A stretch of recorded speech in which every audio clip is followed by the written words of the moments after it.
Niko Draws a Feeling by Bob Raczka, illustrations by Simone Shin. Niko loved to make pictures. Everywhere he went, he carried a box of colored pencils and a pad of paper.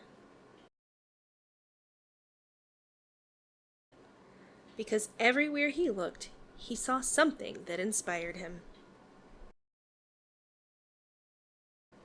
It might be a mother bird building her nest, or the low autumn sun peeking out from behind a cloud, or the ice cream truck ring-a-linging down the street. When Niko was inspired, it felt like a window opening in his brain. An idea would flit through the open window like a butterfly, flutter down to his stomach, then along his arm and fingers to his pencil, where it would escape onto his paper in a whirlwind of color. It was a wonderful feeling, and Niko tried to capture it as often as he could. Sometimes he showed his pictures to his friends. "What is it?" one of them would ask. "It's the ring-a-ling of the ice cream truck," Niko would answer. "It doesn't look like the ice cream truck," someone else would say. "It's not the ice cream truck," Niko would explain. "It's the ring-a-ling." "Where's the bell?" "It's not the bell. It's the ring-a-ling." "I don't get it." Sometimes he showed his pictures to his parents. "What is it?" his mom would ask. "It's the warmth of the sun on my face," Niko would answer. "I don't see the sun," his dad would say. "It's not the sun. It's the warmth." "Where's your face?" "It's not my face. It's the warmth." "Oh." Once he showed a picture to his teacher, Miss Reed. "What is it?" Miss Reed asked. "It's the hard work of a mother robin building her nest," Niko answered. "Where's the robin?" "It's not a robin. It's her hard work." "So this is the nest?" "It's not the nest. It's her hard work." "I see." But Miss Reed didn't see. None of them did. One night, Niko sat on his bed thinking about all the pictures taped to his walls. Then he looked at himself in the mirror.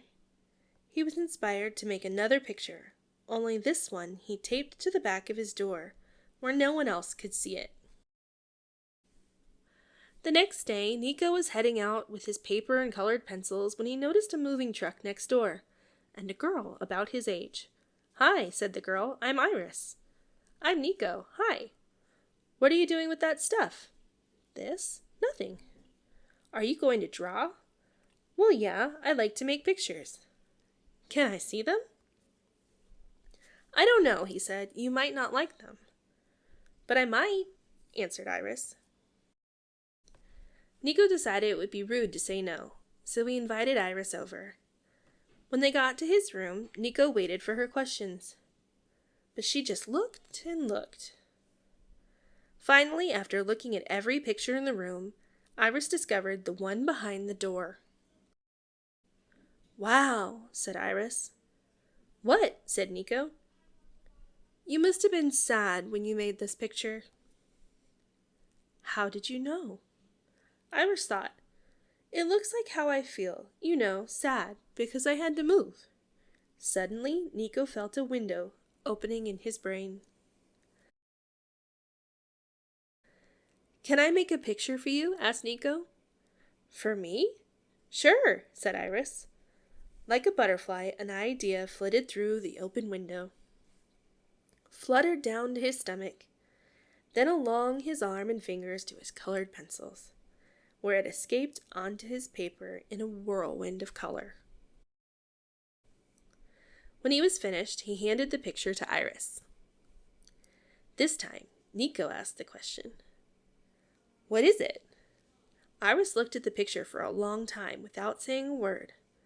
At last, she looked up at Niko.